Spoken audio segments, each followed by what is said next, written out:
সুপ্রিয় দর্শক শ্রোতা, আবার রূপ গার্ডেনিং চ্যানেলের পক্ষ থেকে আমি উত্তম কুমার মৃধা সবাইকে জানাই প্রীতি ও শুভেচ্ছা।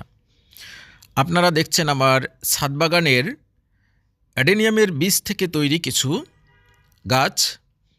এই গাছগুলো আমি বৃষ্টির সিজনের শেষের দিকে রিপোর্ট করেছিলাম।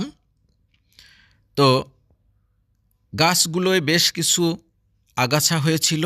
আজ আমি ডিসেম্বরের এই শেষের দিকে এসে আগাছাগুলো পরিষ্কার করে দিলাম।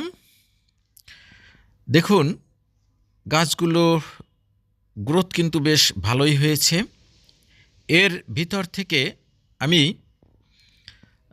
কিছু বেছে বেছে মাল্টিগ্রাফট করে দেব, যেহেতু সব গাছগুলোতেই মাল্টি ব্রাঞ্চ আছে।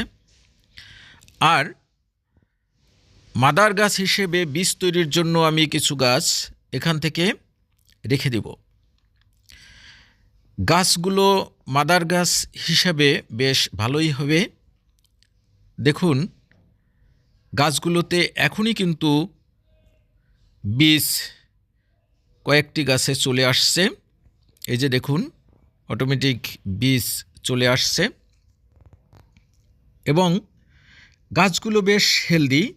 আমি একটু ধরে দেখাচ্ছি। দেখুন, এর প্রায় প্রতিটি গাছের কর্ডেক্স দেখুন কত সুন্দর, বেশ মোটা সোটা। এই যে দেখুন কত সুন্দর মোটা, প্রায় প্রত্যেকটি গাছের কর্ডেক্সই এমন ভালো। তো গাছগুলো আপনাদের কেমন লাগলো জানাবেন। আর অ্যাডেনিয়াম সম্পর্কিত কোনো প্রশ্ন থাকলে ভিডিওর নিচে কমেন্ট করবেন। আমার যদি জানা থাকে আমি উত্তর দেওয়ার চেষ্টা করব। সবাই ভালো থাকুন, সুস্থ থাকুন, সকলকে ধন্যবাদ।